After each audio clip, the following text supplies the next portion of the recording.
We all know God created the human body. Basically, the body is the engine of enormous power, but this engine also needs fuel to keep it running or active. This fuel is known as food.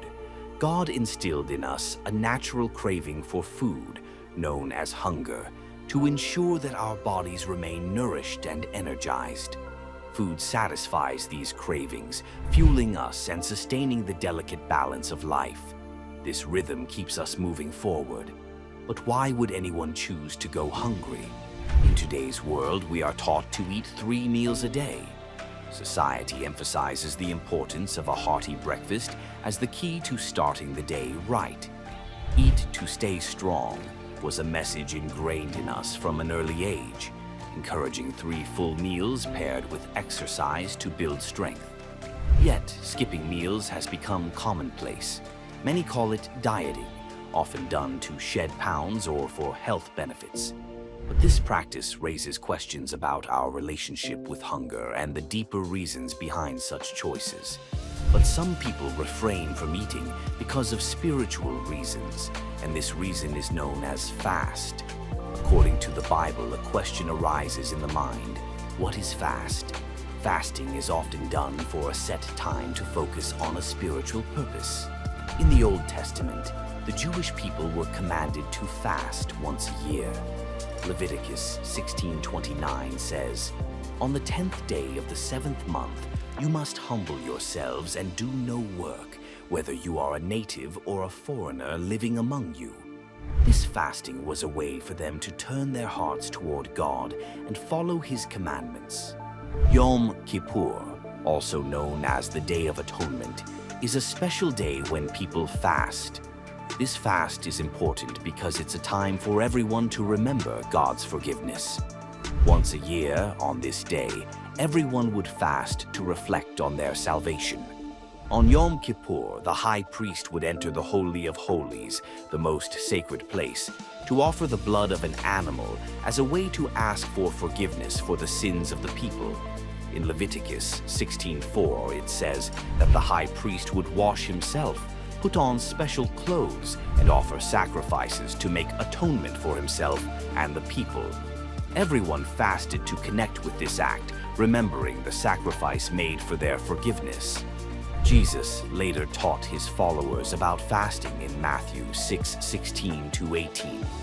He said, "When you fast, don't act sad or show others that you're fasting like the hypocrites do.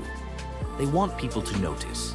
But when you fast, make it a private matter between you and God. Your Father, who sees what you do in secret, will reward you." This teaching reminds us that fasting is not about showing off, but about having a personal connection with God. In the quiet moments when you deny yourself the things you enjoy, even the essential foods, you capture God's attention.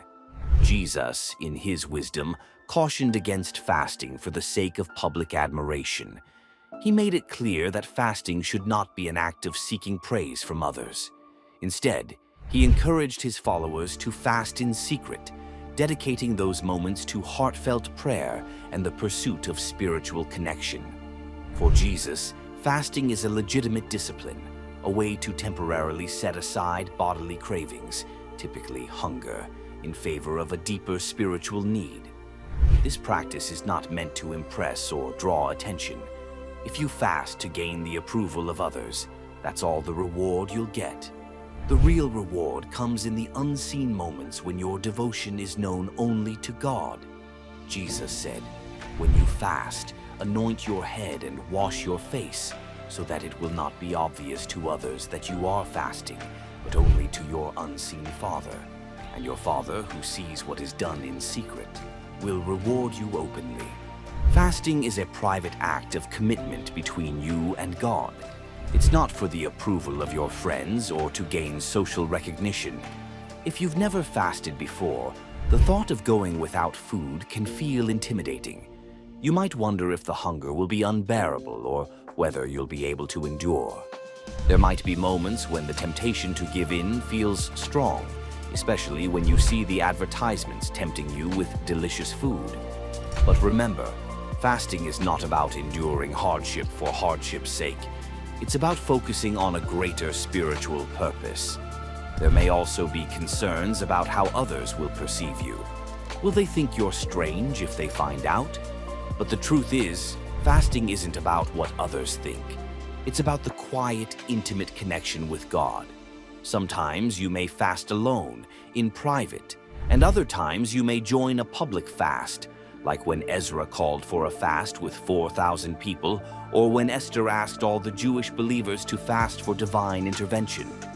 In all cases, the focus remains on seeking God's presence, not drawing attention to yourself.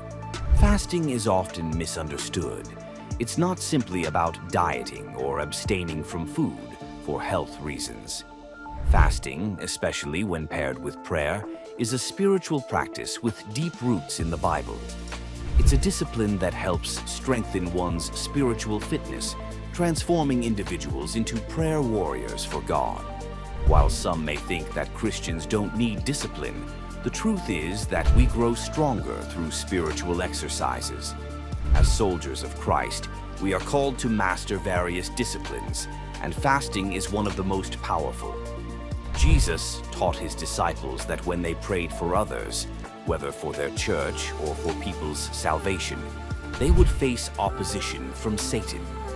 Much like climbing a mountain, fasting is a demanding journey, both spiritually and physically. It requires preparation and a clear understanding of its purpose.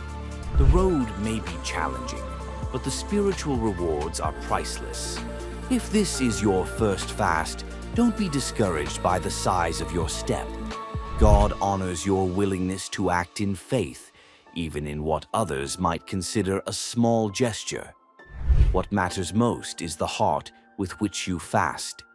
Just as a marriage proposal isn't about the length of the words, but the sincerity behind them, so too is fasting. The duration of your fast isn't as important as the state of your heart.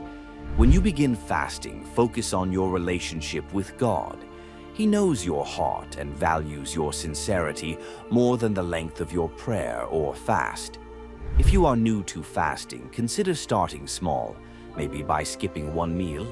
In the Old Testament, the Jews observed a fast on Yom Kippur, beginning at sunset and ending at sunset the following day, recognizing the day as beginning with the evening, according to the Jewish calendar. Genesis 1:5. You might choose to begin your fast just before sunset, skipping the evening meal, and then fasting through the next day until sunset. Though fasting is a private matter between you and God, sometimes it helps to have a companion on the journey.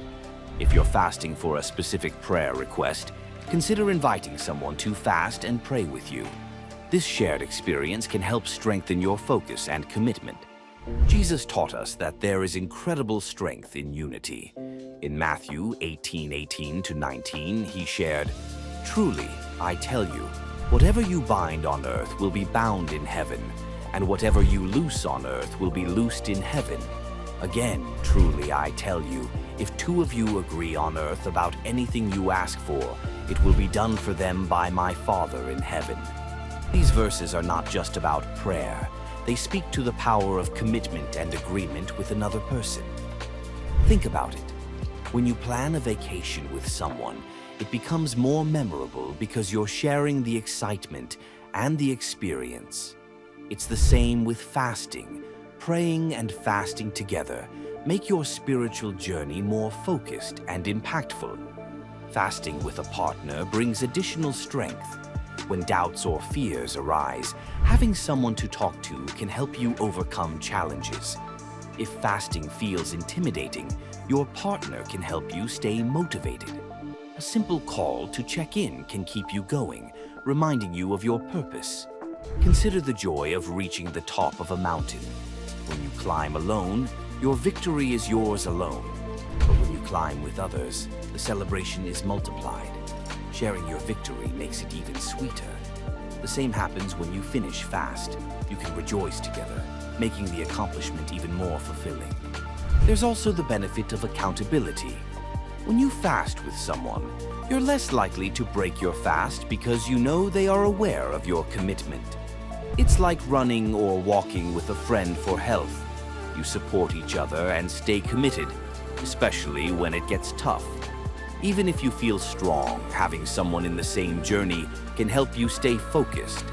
Before you begin fasting, take time to reflect deeply on why you are doing it. There are countless reasons for fasting, and understanding your own will guide you. You may already have a reason, but exploring your heart will make the fast even more purposeful.